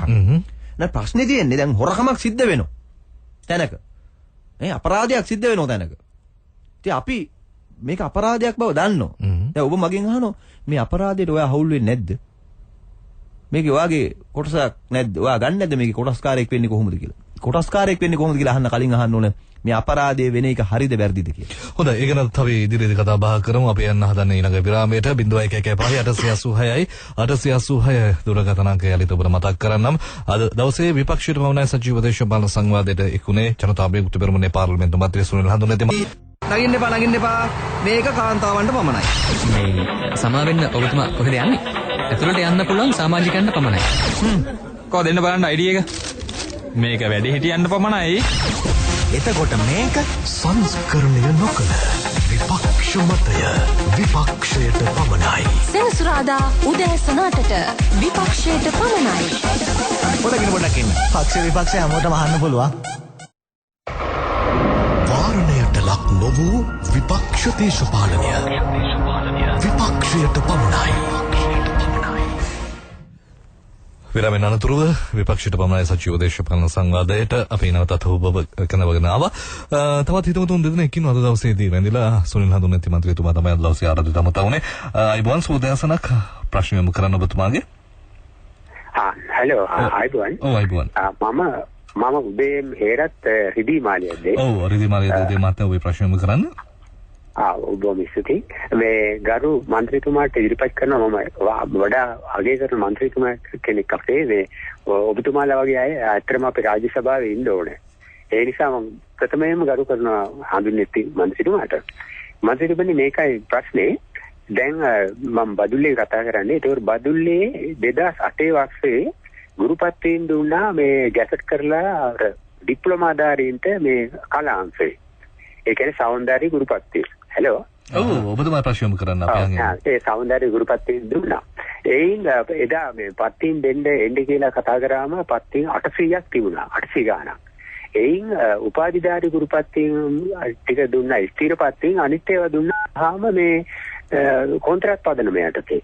එතකොට කොන්ත්‍රාත් පදනම යටතේ දුන්න පත්වීන් වලින් ඉංග්‍රීසි පත්වීන් ස්ථිරව දුන්නා. එතකොට අනිත් පත්වීන් 2008 ඉඳන් අනිත් පත්වීන් 6 දීර්ඝ කරනවා. ඒ දීර්ඝ කිරීමේ ලිපිය ගහනවා ඌව පළාත් සභාවේ අධ්‍යාපන අමාත්‍යාංශයේ ලේකම්ගේ තනි අභිමතයේ පරිදි පත්වීම දීර්ඝ කරනවා හෝ ස්ථිර කිරීම තියෙන්නේ කියලා මේ මාස 6 දීර්ඝ කර එවනවා. එතකොට ඒයින් දැන් තියෙනවා මේ නැටුම් ගුරුපත්වීන් 167යි සංගීත ගුරුපත්වීන් 125යි මේ මුළු ගාන 292යි. මේ 292ට මේ අවුරුදු 6 ඇතුළත මාස 6න් දීර්ඝ කර පත්වීම් දෙනවා ස්ථිර පත්වීම් ලබා දෙන්නේ නැහැ. එතකොට දැන් මෙවර ඔය අයරෙන් කිව්වනේ ස්ථිර කරනවා කියලා. එතකොට ඒකට මේ කොන්ත්‍රාත් පදනමේ මේ ගුරුපත්වීන් ටිකක් ස්ථිර කරයිද කියලා මේ ඇත්තටම අවිශ්වාසයි. ගරු මන්ත්‍රීතුමාට ඇත්තටම මේ පාර්ලිමේන්තු කතාව වලදීත් ඔය වාදවලදීත් මේ පිළිබඳව මතු කරලා අපිට සහනය ලබා දෙනවා නම් හොඳයි කියලා මම ගොඩක් හොඳයි ලියද්ද මහතාගේ ප්‍රශ්න පැහැදිලි. තවත් හිතවතෙක් ඉන්නවා එතුමාට අපි අවස්ථාව ලබා දෙන්න ඕන. අයිබෝන් සුබදසනක්. ඔව් මට කතා කියන්න තියෙන්නේ දැනට මම දැනගනිපු ආකාරයට ආරංචියක් විදියට කියනවා මේ සැරේ ඔය ගොවීන්ට සහන දුන්නට ඒ ගොවීන්ගේ ඒ තලු වල මිල 50ක් විතර ලබන අවුරුද්දේදී පහළ යනවා කියලා. ඒ කියන්නේ බජට් එකෙන් මම හිතන්නේ ටැක්ස් එකක් මොන හරි දෙයක් කරලා එහෙම ප්‍රශ්නයක් තියෙන්නේ. ඒ ගැන පැහැදිලි කිරීමක් දැනගන්න අවශ්‍යයි. ඊළඟට සහල් මිලෙන් එන්න ඉහළ යනවා. ඊවලට සහතික මිලක් ඔය රුපියල් 40ක නියම කරත් සහල් මිල එන්න ඉහළ යනවා. එතකොට ඔය කූට ව්‍යාපාරිකයන්ගෙන් සහල් මිල පාලනය කරලා පාරිභෝගික ආරක්ෂා කරන්න මොන හරි ක්‍රියාමාර්ගයක් අරගෙන තියෙනවද කියන එක දැනගන්න. මොකද මම මගේ යාළුවෙක් කතා කරා ඒ යාළුවගේ තාත්තා හොඳ ව්‍යාපාරිකයෙක් සහල් ව්‍යාපාරිකයෙක් අප්‍රදේශේ. නමුත් එයාලා කියන්නේ දැන් එයාලගේ වීමෝල් 4ක් විතර තිබිච්ච වීමෝල් 4ම විකුණා දානවලු කරන්න බැරිලු සම්පූර්ණ සහල් ඒකාධිකාරියක්ලු ඒ ප්‍රදේශ රජරට ප්‍රදේශවල පවත්වාගෙන යන්නේ. හොඳයි මම හිතන්නේ ප්‍රශ්න දෙක පැහැදිලි සහ ඔබතුමාට පිළිතුරක් තියෙනවා. ඒරත් මහත්තයාගේ දීමාලියද්ද එතුමාගේ ප්‍රශ්නෙට මට කියන්න තියෙන දැන් එතුමා කියන විදියට ඉතාම පැහැදිලිව තොරතුරු දත්ත සියල්ල අනුව ඔව් ඒ පිරිස ස්ථිර කරන්න එපා. දින 180 නෙමෙයි දැන් අවුරුදු වලින් මේ ගණන් හදලා තියෙන්නේ. නේ 2008 ඉඳලා 2014 වෙනකන්. නමුත් දැන් ප්‍රශ්නේ තියෙන්නේ එතුමාලටත් තාම සැකයක් තියෙනවනේ. ඉතින් මම කියන්නේ දැන් එතුමාට අපිත් මේක පාර්ලිමේන්තුවේ ඔබතුමා ස්තුතියක් දෙනවා අපි ඒක ප්‍රශ්න කරන්නම්. ඒ වගේම ඔබතුමාට අරලිය දන්සලට යන්න කලින් අනිවාර්යෙන් රජයේ ඔය ආයතනික ප්‍රධානීයෙක් හම්බෙන්න ගිහිල්ලා කලාප අධ්‍යාපන අධ්‍යක්ෂක හරි දැන් එතුමා කියන්නේ අමාත්‍ය පළාත් අමාත්‍යාංශය ඒ කෙනෙක්ගෙන් අහන්න මේ අයවැය යෝජනාවට අපි අදාළ වෙනවද? එතකොට උත්තරේ එතනින් බේර ගන්න. එතනින් බේරගෙන තමයි අරලිය දන්සලට එන්න ගියොත් යන්න වෙන්නේ. ඊළඟට ගොවීන්ගේ ප්‍රශ්න විශේෂයෙන් තේ කර්මාන්තය ඇත්තටම දැන් ලොකු ප්‍රශ්නයක් එතන තියෙනවා. ඒ කියන්නේ දකුණු පළාතේ දැන් අලුතෙන් ඒ හඳුන්වලා දෙන්න යනවා අර B60 කියලා ව්‍යාපෘතියක්. ඒක අනුව තේ දළු වල ප්‍රමිතිය තීරණය කරන්න ක්‍රමෝපායන ටිකක් යෝජනා කරලා තියෙනවා. දැන් B60 හරි වෙන්නේ ඒ මට්ටමට දළු සපයන්න. දළු මුර වාර ගන්න වැඩි කරන්න, දළු වල මේ දෙන ප්‍රමිතිය බේර ගන්න, ඵලදායිතාවය වර්ධනය කරන්න අවශ්‍ය යටිදල පහසුකම් ටික ලැබෙන්න එපා. ඒක නැවත වගාවට උදව් කරන්න ඕන. පෝර ටික හරියට ලැබෙන්න ඕන. දැනුම ලැබෙන්න ඕන. ඊට පස්සේ ඒ ප්‍රශ්නේ එහෙමම නැහැ. දැන් මොකද හේතුව දැන් අයවැය වෙන්කිරීම ගත්තොත් එහෙම කුඩා වතු සංවර්ධන වැඩසටහන කියලා එකක් තියෙනවා. ඒකේ මිලියන 600ක් 2014 දීපු එක දැන් මේ පාර මිලියන 400යි. ඊළඟ තේ පර්යේෂණ ආයතනය ඇතුළුව දැන් ආයතන වලට මාරු කිරීම කියලා තියෙන ප්‍රතිපාදන ඒ තේ ශක්තිය අරමුදල ඉවරම කරා. ඒවයි ඔක්කොම ප්‍රතිපාදන කප්පාදු කළා තියෙන්නේ. දැන් වැවිලි කර්මාන්ත අමාත්‍යාංශය ගත්තොත් එම අමාත්‍යාංශයේ ප්‍රතිපාදන මේ පාර අඩු කළා තියෙන්නේ. හැබැයි දැන් ජනතාවගෙන් තේ සපයන අයගෙන් ගන්න සෙස් බද්ද එක ගන්නවා. සෙස් බදු ආකාර දෙකකින් ගන්නවා. ඉතින් ඒක නේ තේ කර්මාන්තය අද කඩාවැටීමේ අර්බුදයක් තියෙනවා ඇත්තටම. ඔය කියන ප්‍රමිතිය දෙන්න තේ දළු සපයන අයට ඇත්තටම බෑ. ඒක නිසා ඉදිරියේදී වෙන්න පුළුවන් බරපතල ප්‍රශ්න තමයි ලංකාවට විදේශ විනිමය පැත්තෙන් හිතුවොත් එම ලොකු විදේශ විනිමයක් අමුවට ගේන්න පුළුවන් දේ. එනට වහල් සේවයට අපේ කාන්තාව යවල වගේ නෙමෙයි. නිෂ්පාදනයේ රට යවල ගේන්න පුළුවන් දේ තේ කර්මාන්තේ. සුද්දා දුන්නත් ඒක දැන් අපිට දැන් අපේ නිෂ්පාදනයක්නේ. නමුත් ඒක ආරක්ෂා කරගන්න වැඩපිළිවෙලක් මේ අයවැයේ නෑ. විශේෂයෙන්ම අපේ රටේ කුඩා තේවතු හිමියන්ට කිසිම සහනයක් දීපු නැති අයවැයක්. හොඳයි අපි අයවැය පිළිබඳව බොහෝ දුරට කතා බහ කරා. ඒ වගේම අපි මේ විරාමයෙන් පෙර කතා බහ කරා හඳුන්වන්නේ මන්ත්‍රීතුමා මේ ව්‍යවස්ථාව පිළිබඳව. දැන් ඔබ ওই විදිහට විවේචනය කරද්දී ජනතා විමුක්ති පෙරමුණ පැත්තෙන් යෝජනාවක් තියෙන්න බෑ. දැන් මොකද්ද මේ කියන්නේ දැන් තුන්වරක් බැරි නම් මොකද්ද ඔබතුමාලගේ යෝජනාව? පළවෙනි දේ අපේ යෝජනාව තමයි ව්‍යවස්ථානුකූලව ඡන්දයක් තියන්න. අපි ඒකට එකඟයි. අපි මොකද ව්‍යවස්ථාවට අනුව ඡන්දේ තියන්නේ. ඒකට එකඟයි. ඒක පළවෙනි යෝජනාව. අනිත් එක තමයි රටේ පොදු යෝජනාවක් තියෙනවා අපේ විතරක් නෙමෙයි ආණ්ඩුව ඇතුළේම ඉන්න පක්ෂවල. සම සමාජ, කොමියුනිස්ට්, වමේ පක්ෂ, ශ්‍රී ලංකා නිදහස් පක්ෂ පවා. සහ ජනාධිපතිතුමා අපටත් රටටත් ලිඛිතව දීපු පොරොන්දුවක් එක තියෙන මේ විධායක ජනාධිපතිකම අහෝසි කරන්න. දැන් විපක්ෂය ගත්තොත් විපක්ෂෙත් තියෙන පොදු සටන් පාඩයක් වෙලා තියෙනනේ වෙනත් දේශපාලන මත මොනවා තිබුණත් මේ විධායක ක්‍රමය අහෝසි කරන්න කියන එක. ඉතින් ඇයි ජනාධිපතිතුමාට බැරි 3-2 බලයක් තියෙනවා නම් ජනතා විමුක්ති පෙරමුණ ඇතුළු විපක්ෂයත් පාර්ලිමේන්තුවේදී එකඟතාවයක් තියෙනවා නම් පාර්ලිමේන්තුවට විධායක ජනාධිපති ක්‍රමය අහෝසි කිරීමේ යෝජනාව ගෙනල්ලා දැන් එතුමාම තියෙනනේ අපි කවුරුත් උදව් නොකරත් එතුමා යුද්ධය ඉවර කරා කියලා. එහෙමනේ දැන් කියන්නේ. කියනකොට රට දාන්න අපි කරපු දේ නමුත් එහෙම කියනවා. කියලා ඒකේ ලකුණු ටික දාගත්තා වගේම ඇයි මේ විධායක ජනාධිපති ක්‍රමය අහෝසි කිරීමේ පුණ්‍ය කර්මයක් කරලා රටට ප්‍රජාතන්ත්‍රවාදියෙක් හැටියට සමුගන්න බැරි දේශපාලනයක්. මොකද ජනාධිපතිතුමා මුළු ජීවිත කාලෙම නිකන් අර අවුරුදු 250ක් විතර ජීවත් වෙන්නේ නැහැ නේ කවුරුවක්වත්. ඒතකොට ජනාධිපතිතුමාට මහින්ද රාජපක්ෂ මහත්තයාගේ පාලනයට දැන් තියෙන්නේ ඒකාධිපතියෙක් හැටියට රටට හානි කරපු කෙනෙක් හැටියට දේශපාලනය ඉවර කරනවද? නැත්නම් ප්‍රජාතන්ත්‍රවාදියෙක් හැටියට අඩුතරමේ යමක් කරා කියලා දේශපාලනයෙන් සදාචාර සම්පන්නව අයින් වෙනවද කියන ප්‍රශ්නේ. මොකද අයින් වෙන්න එපයි. සදාකාලික නෑනේ. එතකොට ඒකෙදි අන්න අර ක්‍රමය ගෙනල්ලා. දැන් රතනහාමුදුරුවෝත් ඒ යෝජනාව කළා තියෙනවා. ඔව් දැන් මේ ජාතික හෙළවරුම යෝජනාව. ඒ යෝජනාව පිළිබඳව ඔබතුමාලා ඒක ප්‍රතිපත්ති වශයෙන් අපිට ඒකට එකඟ වෙන්න පුළුවන්. එකඟතාව වෙන්න පුළුවන්. මොකද අපි කියන්නේ විධායක ක්‍රමේ සම්පූර්ණයෙන් අහෝසි කරන්න කියලා. උන්වහන්සේගේ යෝජනාවේ තියෙන එකවරක් තියන්න කියලා. වාර දෙකක් නෙමෙයි. එක වරකට තියන්න කියලා. නමුත් ඒ වයින් පොඩි පරස්පරතා තිබ්බත් ප්‍රතිපත්තිමේ වශයෙන් අරමුණත් එක්ක අපිට එකඟ වෙන්න පුළුවන්. මැතිවරණ දක්කලා කරපු යෝජනාවලියක් වෙන්න බැරිද ඒක? ඉදිරියේදී ඒ කියලා හිතන. උන්වහන්සේට මැතිවරණයක් නැහැ. නෑ මම කියන්නේ රටේ ඉදිරියපත් වෙන මැතිවරණයක් පිළිබඳව. නෑ ප්‍රශ්නේ තියෙන්නේ මෙහෙමයි දැන්. පක්ෂ හැටියට ගත්තොත් එහෙම අවශ්‍යතාවයක් නැති. නමුත් ඒක රටේ පොදු අරමුණට හොඳයි. මොකද මේ වෙලාවේ රටේ ප්‍රජාතන්ත්‍රවාදය ගැන කවුරු කොහොම කතා කළත් ඒ ප්‍රජාතන්ත්‍රවාදය වෙනුවෙන් පෙනීවීම හොඳයි.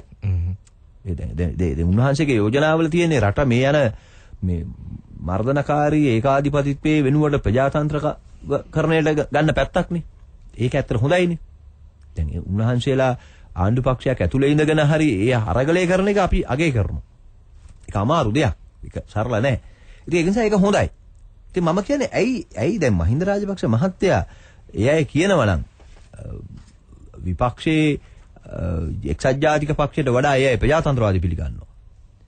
ඒ දේශපාලන වශයෙන් වමේ කියලා. මම කියන්නේ එහෙමනේ කියන්නේ ප්‍රගතිශීලී කඳවුරේ කියලා. ඔය ඔක්කොම වාක්‍ය ශ්‍රී ලංකා නිදහස් පක්ෂයේ හෘද සාක්ෂියට අදාළ වචනනේ. වාක්‍යනේ. ඉතින් ඇයි එහෙනම් බැරි එවැනි ව්‍යවස්ථා ක්‍රියාවලියකට ගිහිල්ලා රට ප්‍රජාතන්ත්‍රීකරණයේ පැත්තට යොමු කරලා ප්‍රජාතන්ත්‍රවාදී නායකයෙක් හැටියට රටින් සමුගන්න. දේශපාලනේ මම කියන්නේ ඒකනේ හොඳ. ඉතින් අපි කියන්නේ ඇයි ඒකට යන්න බැරි? දැන් උනත් ඉඩ තියෙනවා. දැන් උනත් ඒ ඉඩ තියෙනවා. එහෙ ඉඩ ගන්නෙ නැත්තේ මොකද? බලය. බලය විසින් වැඩි බලය. බලය විසින් දූෂණය කරනවා. අද එයයි තියෙන එතනට ගිහිලා තියෙන්නේ. මම ඒක අර මුලින් ඔබෙන් අහපු ප්‍රශ්නේ. දැනටත් 3න් 2ක් තියෙනවා නම්. තව අවුරුදු 2කුත් තියෙනවා නම්. කවුද කියන්නේ බලය ගන්න කියලා මේ විදියට? හොඳයි එහෙනම් අද දවසේ අපේ වැඩසටහන හමාර කරන්නට පෙර ඔබතුමාට කියන්න තියෙන නම් මේ අවස්ථාව කරගන්නය. මම කියන්නේ අපි දේශපාලන වශයෙන් විවිධ මත තියෙන්න පුළුවන්. නමුත් අපි අපේ රටේ ජනතාවට කියනෝ මේ රට අයිති අපේ රටේ දරුවන්ට අනාගත පරම්පරාවට ණය නැති බය නැති රටක් හදන්න ඕන. අන්න ඒ වෙනුවෙන් UMP ශ්‍රී ලංකා JVP මත මොනවා තිබුණත් දේශපාලන පරස්පරතා මොනවා තිබුණත් රටේ ජනතාවට පෙළ ගැහෙන්න තැනක් හදන්න ඕන. ඉතින් අපි ඒ සඳහා පළල්ම පළල් දැන් අපි මේ වෙනකොට අපේ වමේ පක්ෂ වලටත් ආණ්ඩු පක්ෂයේ ඉන්න අයටත් අපි ආරාධනා කරලා තියෙනවා. සම සමාජ කොමියුනිස්ට් පක්ෂය ඇතුළු අනිකුත් සියලුම දේශපාලන පක්ෂත් එක්ක සංවාදයකට අපි යන්න ලෑස්ති. මේ රට ප්‍රජාතාන්ත්‍රික රටක් බවට පත් කරන්න අපට තියෙන යෝජනාත් එක්ක දේශපාලන සංවාදයක් අපි ආරම්භ කරනවා. පළල්ම පළල් දේශපාලන පෙරමුණක් අපි හදන්න ලෑස්ති ඒ වෙනුවෙන්. හොඳයි.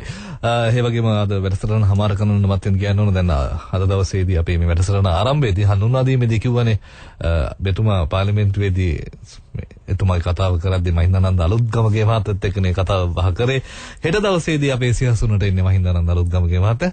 අපි ඒ පිළිබඳවත් හැමදෙනාටම ඒ ඇමතුමත් එක්ක අහන්නට කියන්න ප්‍රශ්න ගණනාවක් ඇති ඒ වැඩසටහන හා සම්බන්ධ වෙන කියලා අපි ඔබට මතක් කරනවා. එහෙමනම් අද දවසේදී විපක්ෂයට පමණයි සජීව දේශපාලන සංවාදයෙන් අපි සමගින යන්නටයි හදන්නේ. සුපුරුදු පරිදි සම්බන්ධීකරණයේ චමින්ද සේනාරත්නගෙන් සහාය ලබා දුන්නා ගයන් ගම්ලත් ඔබෙන් සමගන්නා මම උදාර චම්පික නවරත්න. නැවතත් අපි හමු වෙමු ලබන සතියේ මේ වැඩසටහනකින්. අද දවසේදී අපේ වැඩසටහන සම්බන්ධ වුණ ජනතා විමුක්ති පෙරමුණේ පාර්ලිමේන්තු මන්ත්‍රී සුනිල් හඳුන්වති මහතාට අපි ස්තුති පුද කරනවා. බොහොම ස්තුතියි. සංස්කරණය නොකළ විපක්ෂ මතය විපක්ෂයට පමණයි.